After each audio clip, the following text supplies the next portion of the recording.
So I'm sure you guys have probably heard that Ripple announced that we're going to launch a stablecoin. We didn't say much beyond that, and there are going to be, follow-up announcements. But once we started talking to partners and everything, it was going to get out one way or another. So we figured we might as well tell everybody.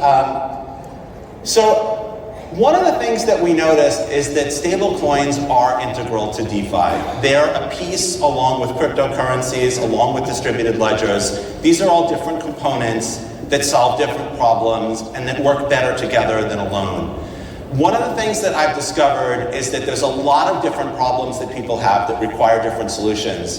XRP is not going to solve every problem in the cryptocurrency space. The XRP ledger is not going to solve every problem in the cryptocurrency space. That's not how it's going to work. That's not how it worked in the internet space, right? There's no one company, product, or service that is the internet. What makes the internet so great is that there's a wide variety of solutions that appeal to a wide variety of people. And because of that, if you're launching a new product or service and you launch it on the internet, you have a target market of people who have home internet access, who have smartphones. They're internet consumers. And what we need is we need an ecosystem of blockchain cryptocurrency consumers, people who have access to this diverse ecosystem of products and services. Where a stablecoin is particularly important is where the volatility of a digital asset is a minus. There are a lot of applications where the volatility of a digital asset either doesn't matter very much or where it's a plus. Obviously, if you're holding XRP or any other digital asset for speculative value, volatility is fine. If you're a trader, volatility is fine. If you're an exchange, volatility is fine. And even in many payment applications, volatility is not a problem. But there are some applications, particularly in applications that are tightly regulated, where using a digital asset directly for the application is not possible, or at least not possible today. And if we limit ourselves to just the technologies that we most want other people to use, other people are going to have terrible experiences. Would I love for everybody to use XRP for every payment? That would be wonderful. But if I tell you if you don't use XRP for every payment, there's nothing for you here, nobody would be in this room would be completely empty. And so the stablecoin is critical in regulated environments, in many cases where a digital asset can't be used directly. As a sort of intermediary asset, there's cases where if it's cross-jurisdiction, where a digital asset is better. And so what we also discovered there's a lack of good stablecoins on the XRP ledger. I don't want to criticize. I don't mean that there are no good stablecoins on the XRP ledger. There are stablecoins on the XRP ledger, but there isn't sort of one that's kind of grabbed the kind of attention that I think that you need to get that kind of critical mass. And so we thought that launching a stablecoin made sense, both for some of our institutional customers that can't use digital assets for payments, markets where digital assets don't work well, areas where volatility is minus. So we're going to target those types of use cases. David, is there a name for the Ripple stablecoin by chance? You know what? You're just going to have to call it the Ripple stablecoin for now. I have been told that I cannot disclose the name on pain of death until... so come to Apex in Amsterdam. And is it June? It's next month, which is June. Oh yeah, okay. So next month, come to Amsterdam, and I think you will be among the first to know the... Maybe we should start some betting pools about what the name is. Yeah, I mean, if you want to throw something out there. I mean, you said Ripple stablecoin. I've heard people call it the Ripple stablecoin. I don't think that's but I mean, we could call it Ripple stablecoin. Potentially, that's not that's not out of the realm of reason. USD Ripple, USDR, USDX. So yeah, you guys can come up with a betting pool of all the possible names. Make sure to have a none of the above category in case you guys didn't get it, and best of luck. Yeah, and I think that's a great idea. Let the community decide what the Ripple stablecoin should be called. Schwarzcoin, yeah. Yeah, I don't think I can push that through the rest of the company. I don't know, maybe. You guys will have to come to Apex to find out if you're come to Apex. I want to see every single one of you. I know who you are. Okay. Let's talk a little bit about the importance of automated market makers, also known as AMM. So what is an automated market maker? So an automated market maker is something that sort of adapts the time between buyers and sellers. These exist in many traditional markets. If you have a broker and you go to buy stock in a publicly traded company like IBM, there is a healthy order book of people who will buy the stock from you and people who will sell the stock to you. And there are professionals whose job is to make sure that that market exists. They trade on the exchanges, and they generally get preferential access to the exchange in exchange for committing to keep those sort of spreads tight on the market.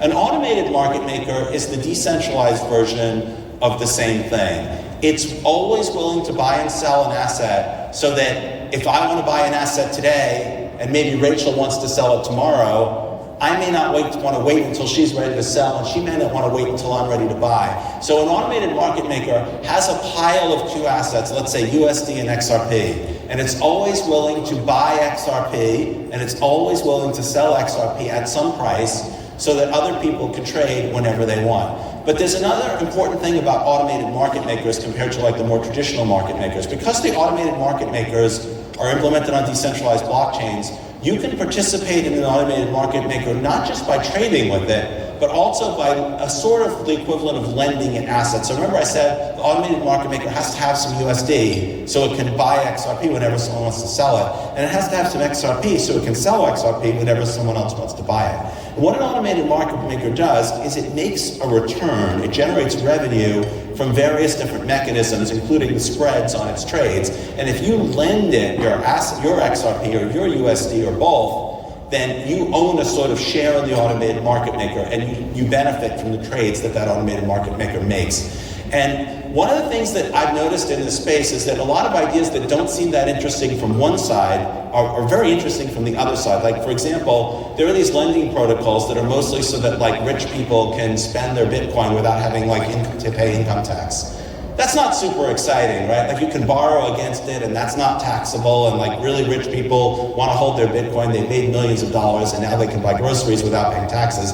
That's not super exciting. But on the flip side of that is someone who's lending the dollars that has a very valuable collateral, who has a secure loan that they're making an interest rate on, and that person might have had no ability to get a return on their assets.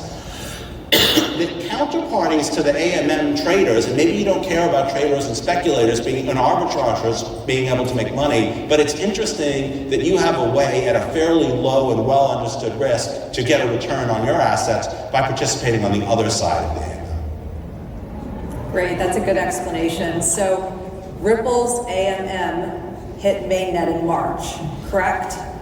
Ripple's implementation of an AMM for the XRP ledger, I think it activated in March. Okay, so what does that mean exactly? I mean, it means that there's AMM functionality now built in as core functionality in the XRP ledger.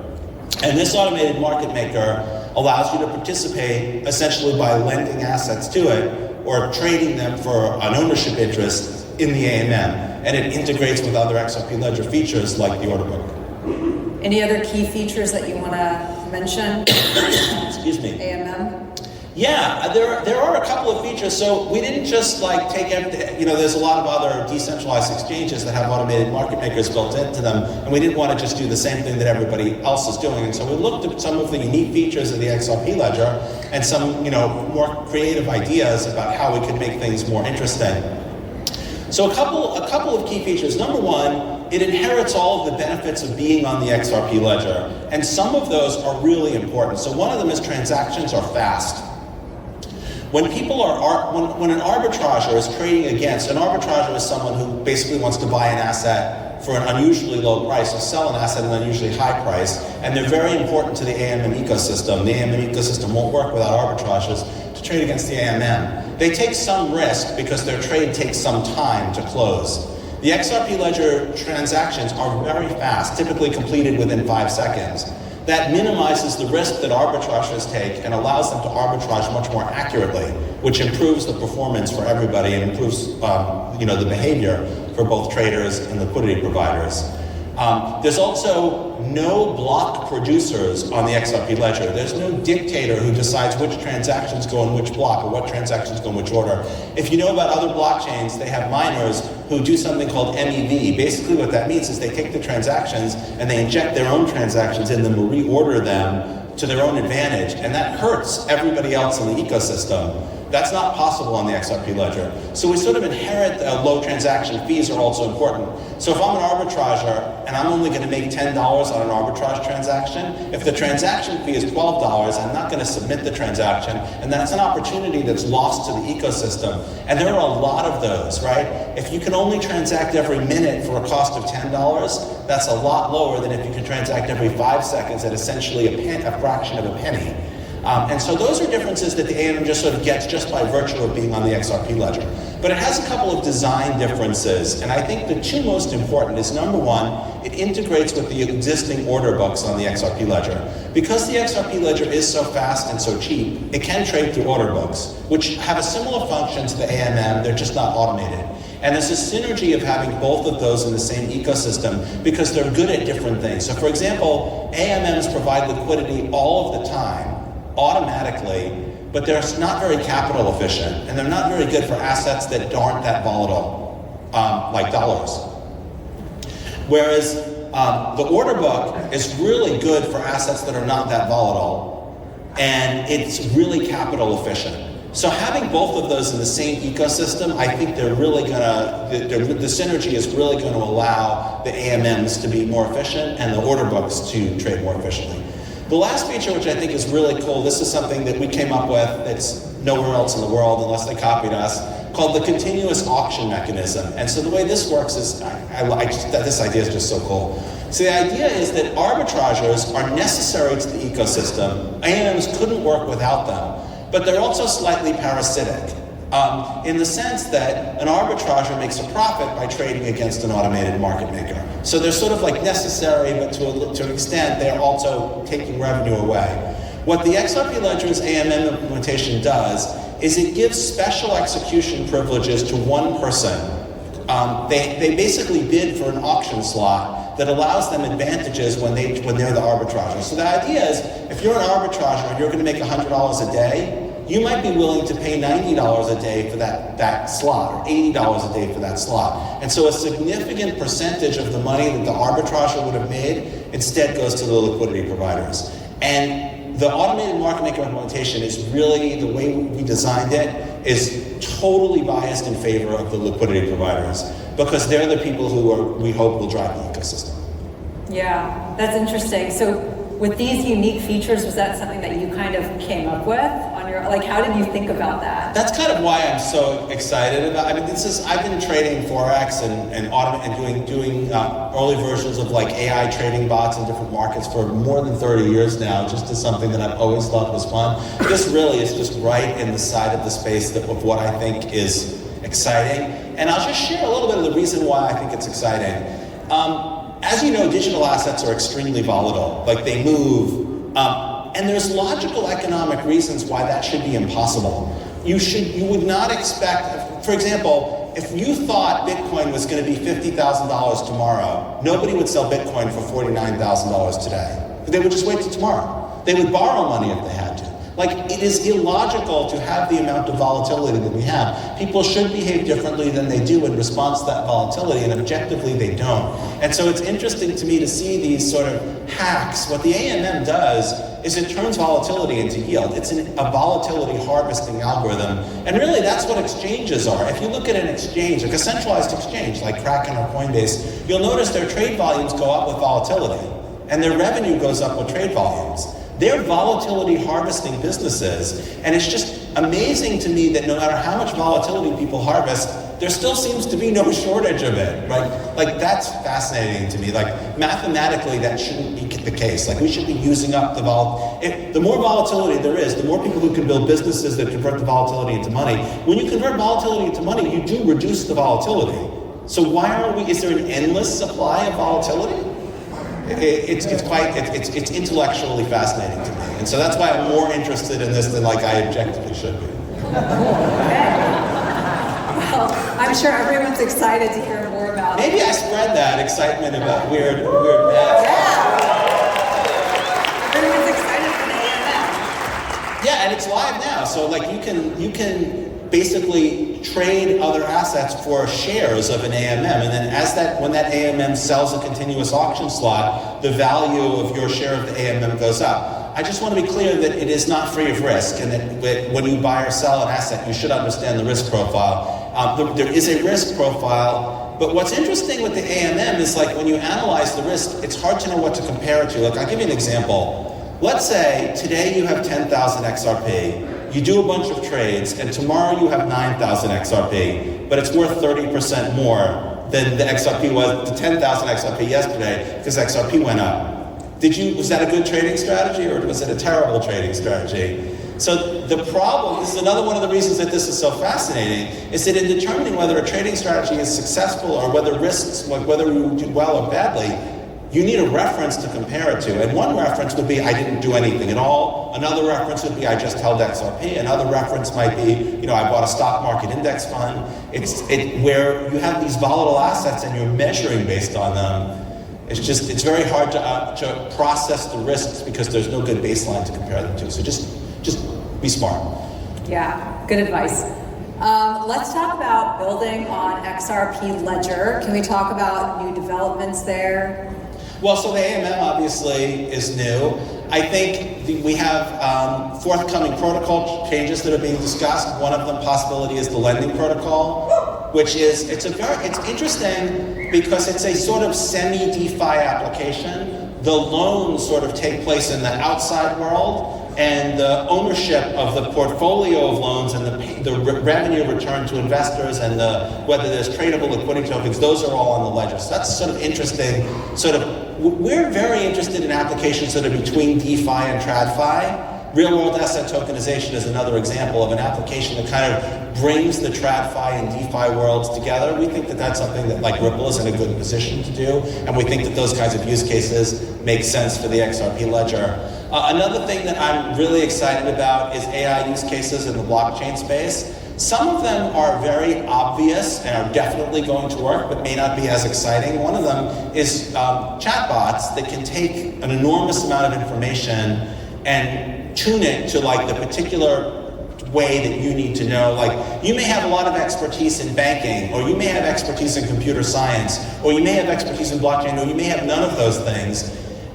It's very hard for me, let's say, to explain AMMs for every possible portfolio, every possible combination of things that people might want to know about the AMM and existing information that they might have. AI chatbots are really good at taking information that's very, very detailed, and then you saying, how would I explain this to someone who's, been in the automotive industry for 20 years? They're really good at tuning information to particular people, and if we want mass adoption, which we definitely do, I'm very excited about what chatbots can do. I'm also I'm excited about the opportunity to sort of democratize development. There's a very high barrier to entry to developing almost anything in the blockchain space. We're getting to the point where we can sort of develop toolkits so that people can piece things together, but it's very difficult. I'm hopeful that AI technologies will be able to sort of democratize the development side. That's a little bit more speculative. I'm not sure that it will be able to do that. There will probably still be security issues. But the other interesting thing is things like pattern analysis to look for suspicious behavior, to help managing your own sort of portfolio of investments. Right now, investment advice is like very difficult to come by and very difficult to sort out. I think there's the potential for AI to provide more objective and tuned advice about how people should move money around, what risks they're taking and what risks they should be taking. So that I think is just incredibly exciting. The other thing that I will say is interoperability, I think, is big. There's projects in the short term, Axelar, Corium, that are like providing asset portability. But again, I think that the way we have a compelling ecosystem and the way we have consumers who are like, you want to build a project on the XRP ledger, or anywhere in the blockchain space, you need a target market, right? Now, if you had come up with the idea for Twitter in the year 2000, there's no target market, there's no customers. You couldn't put smartphones in people's hands. Like Twitter can't put smartphones in people's hands. So I think the other thing is just this interoperability, these universal tools, so that there exists a target market who can take from these products and services the things that they find interesting. We don't have that yet, and we need those things. Yeah. So let's unpack this a little bit because we've still got a few minutes. AI chatbots, are those actually being used today on the XRP ledger? Yeah, there are, and so I'll explain the way that works, and it's very interesting. There's sort of a multi-step process. Generally, what happens is there's companies like Google, like OpenAI, that build these large language models. GPT-4 is an example of a large language model. It costs an enormous amount of money to build these large language models, on the order of $1 billion. In the short term, like, nobody is going to build a large language model just like to be an AI chatbot, let's say, for the XRP ledger. Like, that doesn't make any sense. These language models are generalists. They understand language, they understand answering questions, they can summarize information, they have this general set of skills. They're like a generally smart person.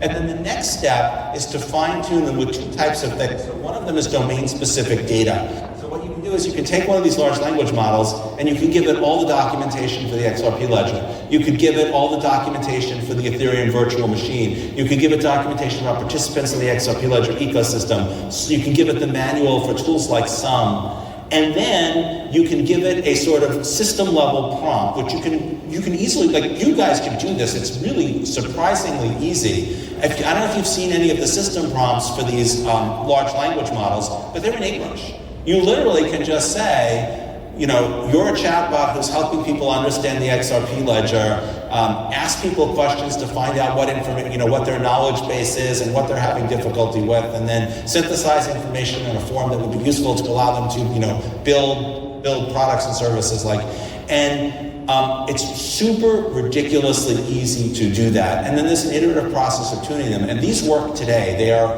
really good. And I'm sure you know some of the problems, hallucinations being like the most famous one. Sometimes they just make things up. But they're generally really good at tuning information. How many of you have used something like ChatGPT-4? Anybody in here have used ChatGPT-4? How many of you have had it solve a real-world problem for you that would have taken you significantly longer without it? Wow. So that's what ChatGPT-4 is it's a large language model built by OpenAI that's a generalist, that's been given a system prompt that's basically like, well, first of all, it has all of its ethical. Any of you run into its ethical limits where it told you that it was unwilling to help you? So I ran into those. I told it to come up with a joke that could get David Schwartz fired from Ripple, and it's like, it would be unethical for me to come up with a joke that would get somebody fired. And I'm like, no, I'm David Schwartz. Like, it's like, well, even so, I think there'll be another area of expertise where people will be like AI wranglers whose job is just to convince the AI to do the damn thing that we wanted it to do. But chatbots exist today. They work really well, and they're very good at tuning information to particular audiences. And I think that's a use case that's a slam dunk. The more like helping people code is a little more speculative. Has anybody used an AI to help them write or edit code? Well, from 1 to 10, how would you rate your experience? 8. I mean, that's pretty amazing considering that these things, you know, are incredibly cheap and programmer time is like incredibly valuable. Now, getting to the point where it's going to allow ordinary people to like write smart contracts, got a ways to go. But it will definitely bring the costs down and it will bring the security up. So I'm cautiously optimistic on the more technical use cases. Wow, that's great information, David. We've got a few minutes left, so I just want to let you take the time. Was there anything that you want to mention that we haven't already discussed that you want to let everyone know about? Boy, such an open-ended question. Yeah, you know, I do want to talk a little bit about community participation. I just want to remind people that, like, if you have ideas for the XRP ledger, they don't have to come, you know, one good example is programmability on the XRP ledger. Hooks came completely from outside Ripple. It's a phenomenal idea, and it can bring smart contract-like functionality to the XRP ledger, which we think is fantastic. We are very open to thoughts and suggestions. We want the XRP ledger to be, you know, owned and controlled by the community. The participation that we've seen from validator operators, from developers, has just been amazing. Again, I just want to thank everybody who's built. How many people here have built something on the XRP ledger? Woo! is something built on the XRP ledger. So I'd like to see more. So here's what I want you guys to do. I want you guys to think about like what would be great to have. What are the problems that it could solve? What are the missing pieces that it needs to solve? And I'm going to challenge you guys to help us too, because like, you know, we think how many of you think real world asset tokenization is a good use case for technology like XRP ledger? I wish we would have actually had more time to talk about that, because I'm getting so many press releases on real world asset tokenization. I'm trying to figure out like what the big deal is. I still think that bridging of TradFi and DeFi is where, at least in the short term, because right now all the value is in TradFi. And so if you're going to say like there's trillions of dollars over here, but we're going to do something all the way over here, that's not as good as like let's connect these things together. Yeah. Well, David, unfortunately, we are running out of time. I think we're out of time, and there's so much more that we could discuss, but you're going to be at Apex, you're going to be at Consensus, you're going to be at all these events around the world, so just encourage everybody to join and talk to you at those events and this event. Thank you for doing this. Yeah. I really appreciate it. Of course, Thanks my to all of pleasure. you for... Thanks, everyone.